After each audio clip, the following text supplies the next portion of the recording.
2019 ముందు విశాఖ ఎలా ఉండేది? 2019 తర్వాత ఎలా ఉంది? మాటల్లో చెప్పే కన్నా స్వయంగా చూస్తేనే తెలుస్తుంది. So let's go to Vizag.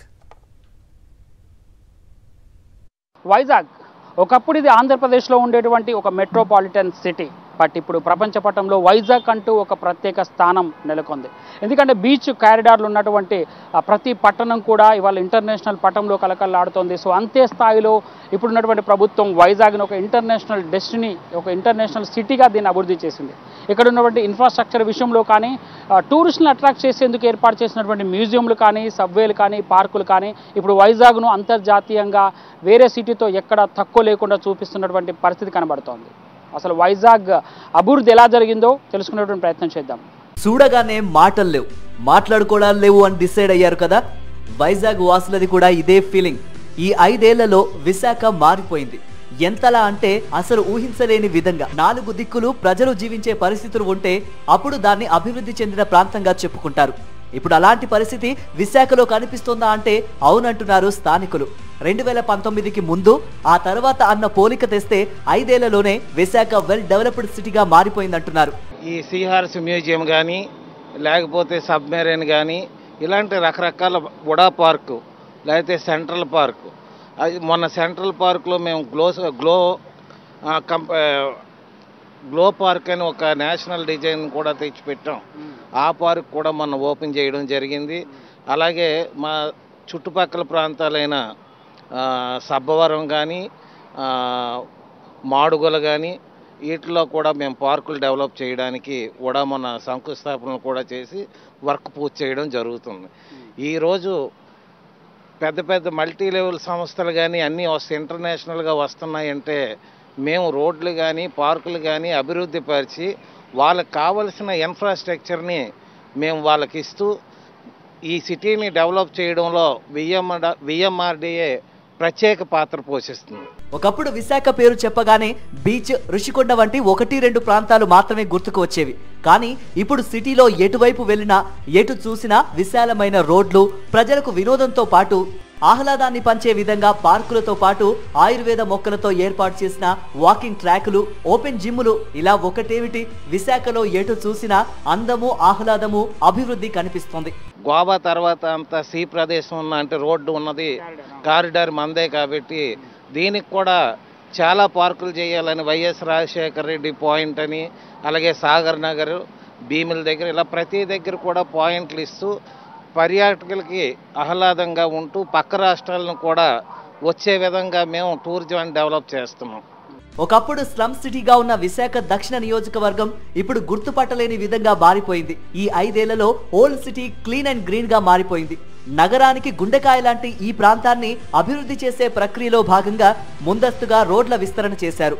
Drainage వ్యవస్థను ఏర్పాటు చేశారు. ఒకప్పుడు ఎవరికీ పట్టని విశాఖ నార్త్ ఇప్పుడు ఉద్యోగ ఉపాధికి కేంద్రంగా మారుతోంది.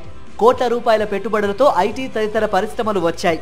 దక్షిణ భారతదేశంలోనే అతిపెద్దదైన రహేజా పార్క్ విశాఖలో రాబోతోంది. 17 ఎకరాల్లో నిర్మితమవుతోన్న ఈ పార్కు పూర్తయితే వేలాది మందికి ప్రత్యక్షంగా, పరోక్షంగా ఉద్యోగ ఉపాధి లభించినట్లు అవుతుంది. గతంలో ట్రాఫిక్ సమస్యలతో ఇబ్బంది పడిన విశాఖ నగరం ఇప్పుడు ఆ సమస్య నుంచి బయటపడింది. అందుకు కారణం ఎన్ఏడి జంక్షన్ లో నిర్మించిన ఈ ఫ్లైఓవరే. కరోనా టైంలోనే ఈ ఫ్లైఓవర్ పనులు వేగంగా పూర్తయి ప్రజలకు అందుబాటులోకి రావడం మామూలు విషయం కాదంటున్నారు నగర వాసులు. విశాఖ వెస్ట్ అనగానే ఓవైపు పేదలు, మరోవైపు పారిశ్రామిక వర్గాలు నివాసం ఉండే ప్రాంతమని అందరికీ తెలుసు.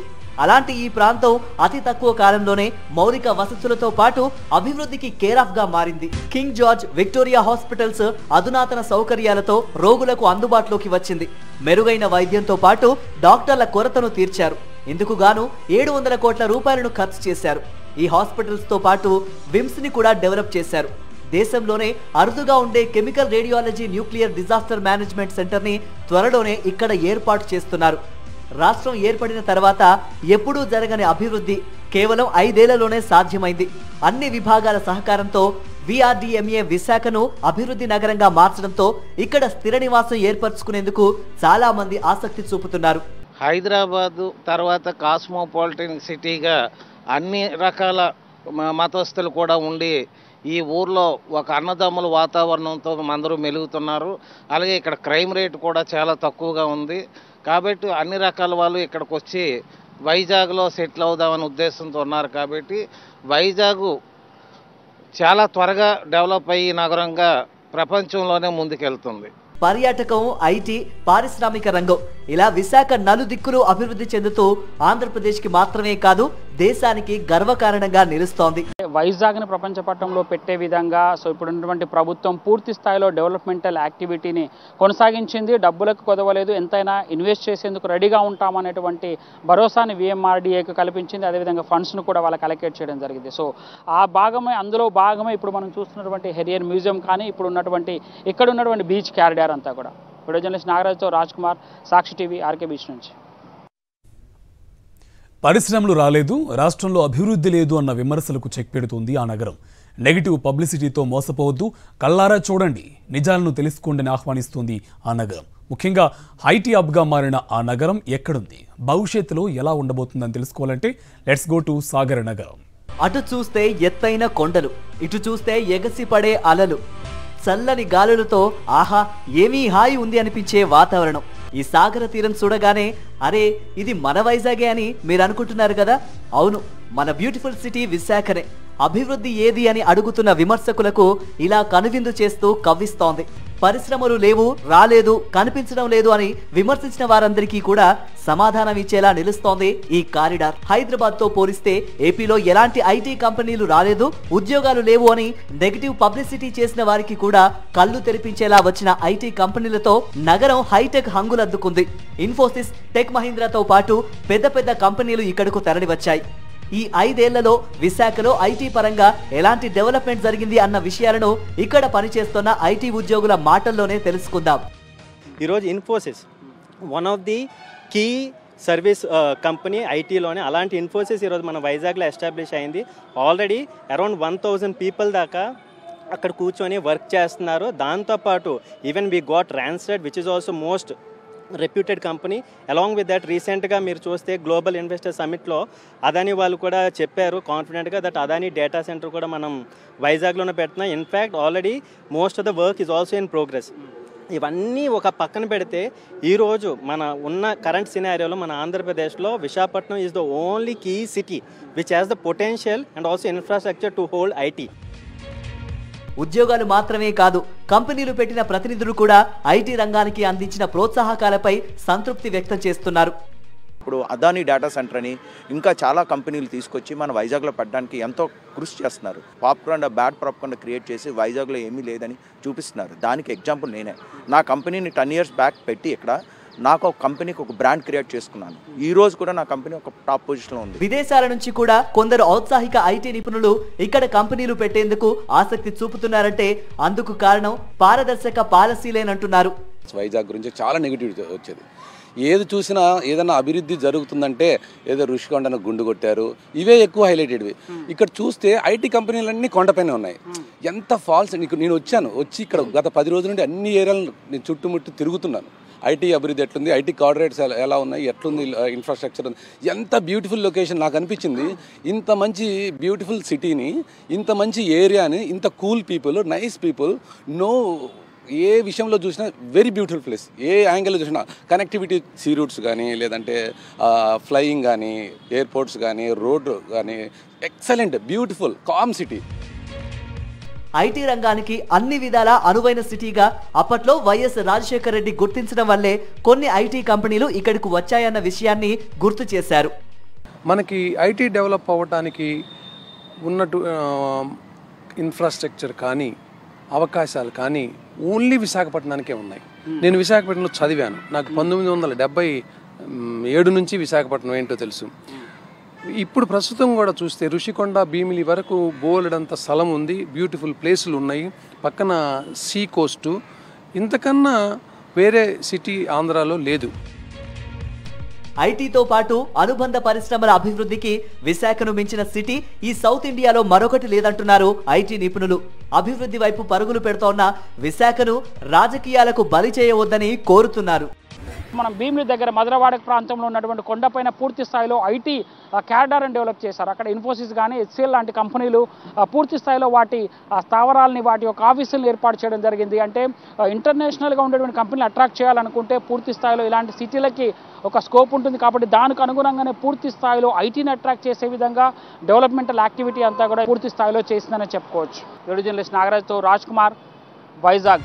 ప్రకృతి అందాలతో ప్రపంచ పర్యాటకులను ఆకట్టుకుంటుంది విశాఖ నగరం. సుందర నగరంగా రూపుదిద్దుకున్న సిటీని అందమైన దృశ్యాలు అనేకమే ఉన్నాయి. వరల్డ్ టూరిస్ట్ స్పాట్స్ను సొంతం చేసుకుని బ్యూటీ సిటీగా టూరిస్టులను అట్రాక్ట్ చేస్తున్న విశాఖపై ఓ ప్రత్యేక కథనం. భూలోక స్వర్గం అంటే ఇదే కదా మరి. అందమైన నగరంగా విశాఖ పర్యాటకులను రారమ్మని ఆహ్వానిస్తోంది. ప్రకృతి అందానికి పుట్టినిల్లుగా విశాఖ. విశాఖకు 2023లో 1,71,00,000 మంది సందర్శన. విదేశీ పర్యాటకులు 40,749 మంది. టూరిస్టులను ఆకట్టుకుంటున్న సుందర నగరం. దేశ విదేశీయులను విశాఖ అందాలు కట్టిపడేస్తున్నాయి. ఉమ్మడి విశాఖ జిల్లాలో ప్రకృతి ఒడిలోని పర్యాటక ప్రదేశాలు ఆకర్షిస్తున్నాయి. విశాఖ జిల్లాలోని పర్యాటక ప్రదేశాలు టూరిస్టులతో కిటకిటలాడాయి. ఆర్కే బీచ్, ఋషికొండ, అరకు, లంబసింగి, తాజంగి, వనజంగి లాంటి ప్రదేశాల్లో పర్యాటకుల తాకిడి విపరీతంగా పెరిగింది. గతంతో పోలిస్తే ఈ పర్యాటక ప్రదేశాల్లో మౌలిక వసతులు అభివృద్ధి చెందాయి. లంబసింగిలోని ఏపీ టూరిజం నిర్మించిన రిసార్టుతో ఇబ్బందులు తొలగాయి. గతంలో గదుల కోసం పర్యాటకులు ఇబ్బంది పడేవారు. ఇప్పుడు ప్రభుత్వ, ప్రైవేటు గెస్ట్ హౌస్లు అందుబాటులో ఉండటంతో హాయిగా సేద తీరుతున్నారు పర్యాటకులు. మంచు మేఘాలు కదలియాడే వంజంగి పర్వతంపై కూడా పర్యాటకులు సందడి పెరిగింది. రోడ్లను వెడల్పు చేయడం, పర్యాటక ప్రదేశాల అభివృద్ధితో ఎంజాయ్ చేస్తున్నారు టూరిస్టులు. విశాఖలోని ఆర్కే బీచ్, ఋషికొండ పరిసరాల్లో మరింతగా మౌలిక సదుపాయాలు ఏర్పాటు చేశారు. బీచ్ రోడ్లో కృత్రిమంగా ఏర్పాటు చేసిన కొబ్బరి తోటలను పెంచారు. ఆర్కే బీచ్ గోవా బీచ్ ను తలపిస్తోంది. బొర్రా గుహలు, ఋషికొండ, ఆర్కే బీచ్ లో విదేశీ టూరిస్టులు ఎంజాయ్ చేస్తున్నారు. విశాఖ తీరంలో మ్యూజియంతో పాటు TU-142 లాంటి విజ్ఞానము, చారిత్రక ప్రదేశాలు ఆకట్టుకుంటున్నాయి. విశాఖపట్నం జిల్లాలోని పర్యాటక ప్రదేశాలు అందము, ఆహ్లాదంతో టూరిస్టులకు భూలోక స్వర్గంలా వావ్ అనిపిస్తున్నాయి. అరకు లోయ అనగానే గుర్తొచ్చేది జలపాతాలు, అందమైన కొండలు, కాఫీ తోటలతో సహజ సౌందర్యంతో కూడిన సుందరమైన లోయలున్నాయి. విశాఖ టూరిస్ట్ స్పాటుల్లో అరకు లోయలు ఒక భాగమయ్యాయి. అరకు లోయల అందాలను తిలకించడానికి నేషనల్ హైవే రూట్ ఏర్పడుతోంది. అరకు లోయ సముద్ర మట్టానికి 600 మీటర్ల నుంచి 900 మీటర్ల మధ్య సగటు ఎత్తులో ఉంటుంది. ఈ లోయలు సహజ సిద్ధంగా 36 కిలోమీటర్ల విస్తీర్ణంలో విస్తరించి ఉన్న ఈ లోయలు తూర్పు కనుమల మీదుగా ఉంటాయి. అరకు లోయల్లో జలపాతాలు, ప్రవాహాల అందమైన దృశ్యాలు పర్యాటకులను ఆకట్టుకుంటాయి. అయితే ఈ ప్రాంతానికి వెళ్లడానికి సరైన మార్గాలు లేకపోవడంతో పర్యాటకులు ఇబ్బంది పడేవారు. ఇక్కడి గిరిజనులు కూడా ఇతర ప్రాంతాలకు వెళ్లాలంటే సరైన మార్గం లేకపోవడంతో అష్ట కష్టాలు పడేవాళ్ళు. ఇప్పుడు పరిస్థితి మారింది. రాజమహేంద్రవరం నుంచి రంపచోడవరం, పాడేరు, అరకు మీదుగా విజయనగరం వరకు 516 ఈ హైవేను నిర్మిస్తున్నారు. విశాఖ మన్యంలో కొయ్యూరు నుంచి లంబసింగి, లంబసింగి నుంచి పాడేరు, పాడేరు నుంచి అరకు మీదుగా ఎస్కోట వరకు హైవే నిర్మాణం జరగనుంది. ఈ జాతీయ రహదారి విజయనగరం జిల్లా వద్ద నేషనల్ హైవే 16కు అనుసంధానం కానుంది.